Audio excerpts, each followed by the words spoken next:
Because I wish I prioritized myself then. Because I'm suffering it now. I still suffer it.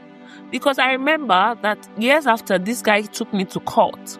He tried to collect my kids from me and he denied the abuse because I protected him. Because I denied the truth with the police. Why? Because his family members had called me to tell me that I should protect him. That he won't be able to take care of me and the children. That it's going to be a ripple effect. I remember that night that the police had taken him. They kept calling my phone and one of my friends was there. And she can testify to this, but I won't bring her out to come and start testifying something. But she's probably maybe going to encounter this video. In fact, her and her husband were there. And they can tell it was like a switch, like a brainwash. They even saw me in the situation. If you see me, you will know that I'd just been beaten up. Nobody had to tell you. And this family kept calling me. Obviously, maybe I'd called them by the time of being that they've taken him, I don't know. But they called me repeatedly. I can't remember. Maybe I was the one that told them. I don't even know how they got to find out. But they called me repeatedly before the police came back to collect statement from me. So by the time the police came back to collect statement from me, I started saying, a husband and wife can fight now.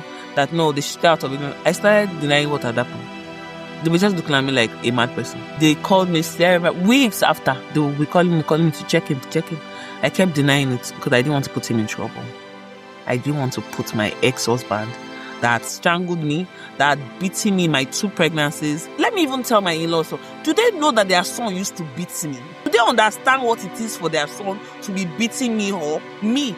How many times my father ever even lay hands on me? Did they understand that their son every day was cheating with other people outside? Did they understand that their son was dehumanizing me? Did they understand that I was deprived of even conjugal rights in marriage, and even if it was to happen, it would be like rape? Did they understand what I was going through? But you have to understand that they're only thinking of their own child, so you can't even blame them. Would you open your eyes and allow your child to go into prison? So that's why you cannot really blame your in-laws.